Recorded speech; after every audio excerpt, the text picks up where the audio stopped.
Suurdeeg. Ons lees 1 Korintiërs 5 vers 1 tot 13. Die marulas in die laafveld het daardie jaar baie mooi gedra en by my aankoms in die bos lê die marulas sulke plate onder die bome, net reg vir die eet. Nou vir die ouens wat nie marulas ken nie, jy pluk nie 'n marula van die boom af nie. Jy wag tot die vrugte van self afval, dan is hulle ryp.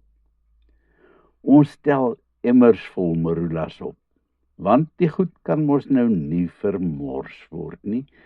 En toe besluit ek mos in my wysheid dat 'n bietjie koue marula bier hier in die warm somerdae nie 'n slegte idee kan wees nie. Ek maak elke hol ding wat ek in die hande kan kry vol opgesnyde marulas. 'n Paar koppies suiker word bygevoeg en net vir die wis en die onwis 'n paar pakkies suurdeeg om die proses so bietjie aan te help. Daar word gebrou en die resultaat is etlike emmers vol heerlike verfrissende marula bier. Ek het my egter so bietjie misgis met die hoeveelheid en die bier raak ons naderhand baas.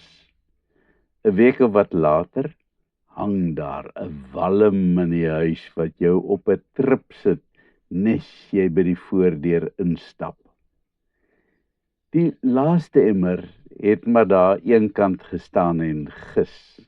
Almal was half ligtig vir hom. Toe ek uiteindelik die moed bymekaar skraap om die doek te lig, staan hy behoorlik en borrel en kook. 'n Heksebrousel, as daar ooit een was. Een proe van daai brousel skud my tot in my fondamente, erger as mampoer. Die suurdeeg het behoorlik sy ding gedoen. Suurdeeg kan 'n gevaarlike ding wees as hy misbruik word. Paulus het dit baie deeglik besef.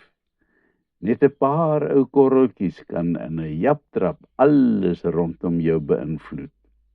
Op dieselfde wyse kan verkeerde invloed in 'n gemeente binne 'n kort tydjie sommer vinnig sy gif versprei en almal aanraak. So was die gif van die sonde van een van die gemeentelede van Korinthe besig om die ganse gemeente te versuur. Die hele ding het waarskynlik baie onskuldig begin. Die tradisie was dat wanneer 'n man sterf, dan neem die oudste seun die hele huishouding oor. Sy ma en sy pa se ander vrouens, ja, hulle was daardie jare nogal baie braaf, asook die seuns en die ongetroude dogters word almal onder sy sorg geneem. En so het hierdie kerel van wie Paulus skryf waarskynlik 'n huishouding geërf. Een van sy pa se vrouens, dis nou die kerel se stiefma, het egter sy hormone op loop gejaag en in plaas daarvan dat sy in die spaarkamer haar intrek neem, trek stiefma toe sommer na sy slaapkamer toe. Selfs die heidene het nie eers sulke walglike gedrag geduld nie. As die gemeente maar iets gedoen het aan die saak, was dit nie so erg nie. Maar hulle doen toe net mooi niks. En so suurdeeg begin hierdie man se sondige lewe later die hele gemeente versuur. Paulus se reaksie is een van skok. Doen iets, wil hy dit uitskreeu. Raak ontslaaf van die gif. Dan skryf Paulus 'n verskriklike ding, wat dikwels heeltemal verkeerd verstaan word. Hy sê, die man moet aan die duiwel oorgegee word. Hoe kan Paulus so 'n skokkende ding sê? Kom ek verduidelik. Die kerk word beskou as die terrein van God se heerskappy. terwyl die wêreld buite die kerk as die duiwelsinne gesien word. Om iemand aan die duiwel oor te gee, sou dus beteken dat hy uit die kerk geban word. Dit beteken nie noodwendig dat so 'n persoon verlore is nie. Hy het steeds sy geloof in Jesus. Hierdie moet ook nie as 'n straf gesien word nie, maar 'n liefdeshandeling om daai persoon tot sy sinne te probeer ruk, sodat hy kan besef hoe erg die sonde is waarin hy hardnekkig vasklou. Hoopelik sal hy dan tot bekering kom en met sy sonde breek. Die kerk sal hom met oop arms terug verwelkom. Soortgelyke walglike sondes kom vandag steeds voor in ons moderne gemeentes. Ons het egter al so afgestomp geraak deur die vloedgolf van sonde rondom ons, dat ons dit maar verdra en ons oë toemaak daarvoor. Die tug, eintlik 'n liefdesaksie, word dikwels selde nog in die kerk toegepas. Dalk is dit een van die redes waarom ons dikwels met gemeentes sit waarvan 3/4 dooie hout is en besig is om te vrot.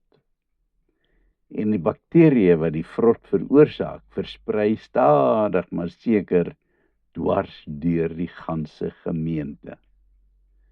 Dis net die paar sogenaamde harde hout lidmate wat immuun is. As ons nie werk maak daarvan met drastiese maatreëls om die vrot te keer nie, sal ons gemeentes uiteindelik totaal verswelg word. Terloops, wat beteken tug? Is dit straf? Nee. Tug beteken kortliks dat daar met iemand wat in sonde val, mooi gepraat word en dat jy hom probeer oorreed om van die sonde af te sien. As hy weier, word ander gelowiges betrek.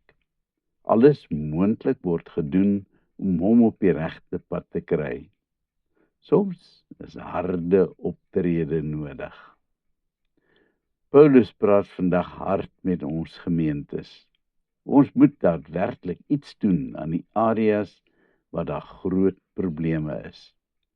Ons durf dit nie maar ignoreer en hoop dat dit van self gaan regkom nie.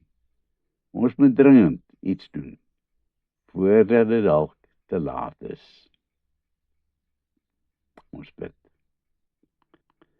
Here, gee ons asseblief die moed en die krag, die wysheid om die probleme in ons eie gemeente aan te spreek. Amen.